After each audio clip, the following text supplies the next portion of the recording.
இப்போ ஒரு நிலம் வாங்குறோம், அதுவும் குறிப்பா இந்த மாதிரி பரம்பரை நிலம்லாம் வாங்கும்போது இவ்வளவு சிக்கல்கள் இருக்கிறத பாக்குறோம், இல்ல இவ்வளவு விஷயம் நம்ம கவனிக்கணும்னு பாக்குறோம். இதே நான் சிட்டில ஒரு அபார்ட்மெண்ட்ல போயிட்டு ஒரு வீடு வாங்குறேன் அப்படின்னா அது இவ்வளவு கஷ்டமா இருக்காதா சார்? சிட்டியில் அப்பார்ட்மெண்ட்டில் வாங்குறதுலையும் இவ்வளோத்தையும் பார்க்கணும். சிட்டியில் வந்து பார்த்தீங்கன்னா உங்களுக்கு தெரியும் இல்லையா, நான் இப்போ நிறைய பிளாட்டில் எனக்கு உங்களுக்கு பட்டா இல்லை, அப்ரூவ்டு இல்லைன்னா நிறைய இருக்குது. அதாவது எல்லா நிலத்துக்கும் இது ஒன்று தான். இது சிட்டி கிராமம் அப்படிலாம் இல்லை. சிட்டிலேயும் மண் இருக்குது, அந்த மண்ணுக்கு இங்கெல்லாம் என்னென்னா கவர்மெண்ட் சீலிங் இருக்கும். நிறைய நிலம்லாம் வச்சுருக்கக்கூடாதுன்னு அர்பன் லேண்ட் சீலிங் இருக்கும். அதெல்லாம் நிறைய பார்க்கணும் சட்டம். அதாவது இப்போ நம்ம பார்த்தது வந்து ஒரு சம்சாரி எழுதி கொடுத்து வர்றது. இங்கெல்லாம் உங்களுக்கு பார்த்தீங்கன்னா அரசோட சட்ட தடையும் நிறைய இருக்கும்.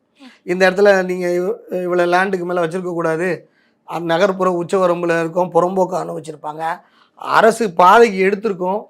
நகரத்தில் நீங்கள் இடம் வாங்க போகிறீங்க, நீங்கள் இப்போ ஒரு இடம் பார்க்குறீங்க, ஆனால் கவர்மெண்ட்டில் வர மாஸ்டர் பிளான் இருக்கு இல்லையா, அங்கே இங்கே தான் பைபாஸ் ரோடு போடுறதுக்கு பிளான் போட்டாங்க.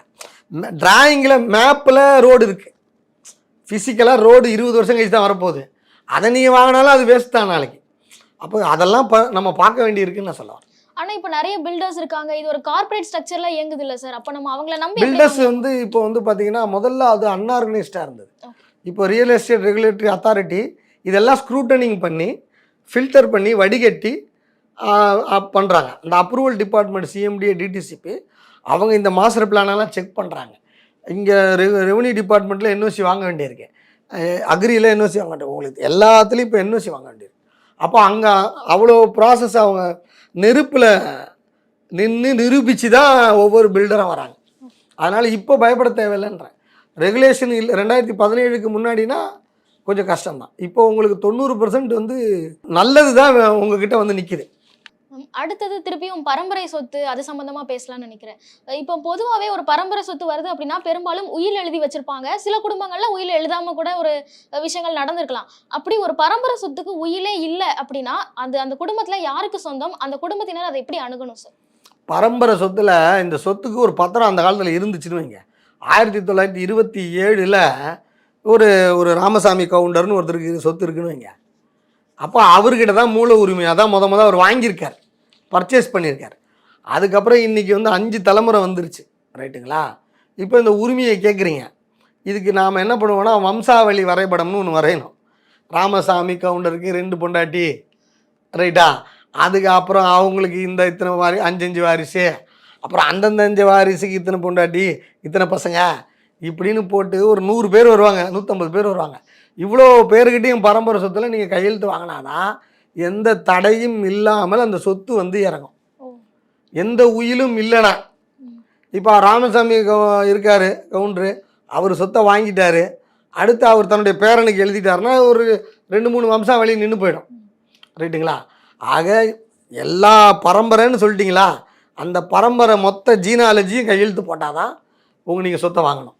அப்போ பரம்பரை சொத்து உயிலே இல்லைன்னா கூட எல்லா வாரிசுகளுக்கும் அது சமமாக பங்கிடணும் அப்படின்னா? எல்லாருக்கும் வாரிசுகளுக்கு சமமானா இப்போ பார்த்தீங்கன்னா 5 பங்கு 5 வாரிசு 5 பங்காக பிரிக்கிறோம். அதில் ஒரு பங்கோட ஓனர் இல்லை, ஒரு பங்கோட ஓனர் இல்லைன்னு வச்சுங்க. ABCDEFல டி ஓனர் இறந்துட்டார் அப்படின்னா அவருக்கு ஒரு 5 பேர் இருக்குல்ல, அவங்க அந்த ஒரு பங்கை தான் 5ஆக பிரிச்சுக்கணும். இந்த 5 பங்கு எல்லாருக்கும் போகுதில்ல, ஒரு பங்கை தான் 5ஆக பிரிச்சுக்கணும். அந்த பங்குரிமையின் அடிப்படையில் அவங்க செய்யணும். இஸ்லாமியர்களாக இருந்தால் பங்கு மாறுது, கிறிஸ்தவர்களாக இருந்தால் பங்கு மாறுது. அந்த இப்போ இந்துவில் தான் உங்களுக்கு நான் சொன்ன பங்கு. இஸ்லாமியர்களாக இருந்தால் எப்படின்னா ப்ராஃபிட் என்ன சொல்கிறாருன்னா, தனக்கு கீழே போகுது, பிளட் லைனில் கீழே போகிறவங்க என்ன போகுது, பையன் பேரன் போகிற பங்கு மட்டும் இல்லை, அவர் மேலேயும் போகிறாரு. மேலேனா நம்ம இந்துவில் அம்மா வரைக்கும் போவோம், அப்பா வரைக்கும் போவோம். மேலே தாத்தா வீட்டில் இருக்கிறாரு, நீ இறந்துட்டேன்னா தாத்தாவுக்கும் ஏதாவது ஒன்று கொடுத்தாகணும். பூட்டம் சும்மா இருக்கிறாருனால மேலே போவோம், மாமியாருக்கும் போவோம், மனைவி வழியும் போவோம், சைட்லேயும் போவோம். ஆக அது வந்து நீங்கள் நல்லா பார்த்து நம்ம அந்த சட்டப்படி அந்த பங்குரிமையை பார்க்கணும். இப்போ இந்த பங்குரிமை பேசும்போது உயில் இல்லை, அவங்களுக்கு ஒரு பரம்பரை சொத்து இருக்குது அப்படிங்கும்போது பின்னாடி அவங்களோட ஹிஸ்ட்ரியெல்லாம் எழுதணும் அப்படின்னு சொன்னீங்க. இதில் அந்த காலத்து சட்டப்படி பெண்களுக்கு உரிமை படிப்படியாக வந்ததுங்கிறத நம்ம அதை கணக்கு பண்ணணும். இது அப்போ அவங்களுக்கு வந்துச்சு 89க்கு முன்னாடி வரைக்கும் பூர்வீக சொத்துல பங்கு இல்லைன்னா அவங்கள எலிமினேட் பண்ணிடலாம். சரி சரி. உங்களுக்கு அது பூர்வீகமாக வருமா, அதை கணக்கு அதை அந்தந்த டைமில் இருந்தது கணக்கு பண்ணி கொண்டு வரும். அந்த அவங்க இருந்த காலகட்டத்தில் என்ன அவங்களுக்கு ரிசீவ் ஆச்சா, ரிசீவ் ஆகலையான்னு பார்க்கணும். அப்புறம் டாக்குமெண்ட்ஸ், இந்த பரம்பரை சொத்து ஒருத்தங்க வாங்குறாங்க இல்ல விக்கிறாங்க அப்படின்னா முக்கியமா என்னென்ன டாக்குமெண்ட்ஸ்லாம் இருக்கணும் சார்? நம்ம முன்னாடியே இது பேசணும், அதே தான் இதுக்கும் பொருந்துமா, இதுக்கு வேற ஏதாவது அடிஷனல் தேவைப்படுமா?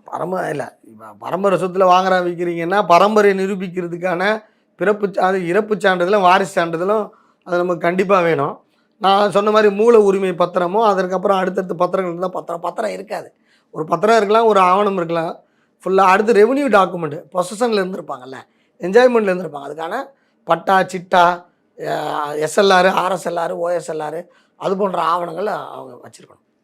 இப்போ ஒரு சொத்துக்கு 5 வாரிசு இருக்காங்க, அதுல ஒருத்தர் மட்டும் அதை அவரோட பங்கை விற்கணும் இல்ல அடமானம் வைக்கணும்னு நினைக்கிறாருன்னா அது சுலபமா செஞ்சிட முடியுமா, இல்ல அதுக்கு மற்ற 4 பேரோட கன்சர்ன் தேவைப்படுமா சார்? அவர் சுலபமாக அவர் செய்ய முடியாது. அவர் போய் விற்கிறாரு போகிறாருன்னா விற்கிறதுக்கு முதல் ப்ரியாரிட்டி மற்ற பங்காளிங்க தான். நான் விற்க போகிறேன், நம்ம குடும்ப சொத்து, முதல் ப்ரியாரிட்டியாக நீங்கள் வாங்கிக்கங்க, சட்டப்படி அதுதான் முதல் ப்ரியாரிட்டி நீங்கள் வாங்கிக்கங்கன்னு சொல்லி அவர் அங்கே கேட்கணும். அவங்க 5 பேரும் மறுக்கும் பட்சத்தில் தான் அவர் இன்னொரு நபரை தேர்ந்தெடுக்கணும். பெரும்பாலும் வந்து வாங்கிக்கிறது தான் சிறப்பு. இல்லைன்னா நீங்கள் 5 வீடு கட்டி லைனாக இருப்பீங்க, 3வது வீட்டில் வேறு ஒரு சம்மந்தம் இல்லாத ஒரு பங்காளி பக்கத்து வீட்டில் இருக்கிற ஒரு ஆள் சம்மந்தம் அங்கே உட்காந்துருவாங்க. அதனால் வந்து முதல் பங்காளிகளுக்குள்ளே முதல்ல முடிச்சுக்கிறது தான் சிறப்பு. அதே மாதிரி சட்டப்படி ஒரு பரம்பரை சொத்தை பங்கிடும் போது சமமா தான் பங்கிடணும் அப்படின்னு ஏதாவது ரூல்ஸ் இருக்கா, இல்ல யாரு பங்கிட்டு கொடுக்குறாங்களோ அவங்க விருப்பப்படி பங்கிடலாமா சார்? அவர் இந்த அதுக்கு உரிமையாளராக ஒருத்தர் இருப்பார் இல்லையா, அவர் யாருக்கு வேணுமானாலும் அவர் சுய சம்பாத்தியமாக இருக்க பட்சத்தில், ஆனா பரம்பரை சொத்து அப்போ நம்ம அவருக்கு அந்த உரிமை இல்லை இல்லையா. அப்போ இயல்பாக பங்குரிமை எப்படி இந்து சட்டப்படி இயங்குதோ, எப்படி இஸ்லாத்திய சட்டப்படி இறங்குதோ, கிறிஸ்துவ சட்டப்படி இறங்குதோ, அவங்க மத சட்டப்படி போடும். இந்த மத சட்டப்படி போறது அப்படிங்கறது நீங்க ஸ்டார்டிங்லேருந்தே சொல்றீங்க, பெண்களுக்கான சொத்துரிமைன்னு வரும்போது நம்ம அதை பேசுறோம். இப்போ இந்த இன்டர் ரிலிஜன் ஒரு ஹிந்து கிட்ட இருந்து ஒரு முஸ்லீம் வாங்குறாரு, இல்ல ஒரு முஸ்லீமோட லேண்ட ஒரு ஹிந்து வாங்குறாரு அப்படின்னா அதுல நிறைய சிக்கல்கள் வருமா? வராதுல்ல. முஸ்லீம் சொத்தை நீங்கள் வாங்க போறீங்கன்னா முஸ்லீம் சட்டப்படி அவருக்கு ஒழுங்காக இறங்கியிருக்கான்னு நீங்கள் பார்த்துடுறீங்க. அவர் வரைக்கும் அது கரெக்டுனா அதுக்கப்புறம் இந்துக்கிட்ட மாறிச்சுன்னா அதுக்கப்புறம் அது இந்து சொத்து தானே. சொத்துக்கு மதம் கிடையாது, மனுஷனுக்கு தான் மதம். ஒரு ரியல் எஸ்டேட்டை ஒரு லேண்டை நம்ம எப்படிலாம் அப்ரோச் பண்ணணும், முக்கியமாக என்னென்ன விஷயங்கள் பார்க்கணும் அப்படிங்கிறத பற்றினா நிறைய உபயோகமான தகவல்கள் கொடுத்துருக்கீங்க. ரொம்ப நன்றி. ரொம்ப நன்றிம்மா.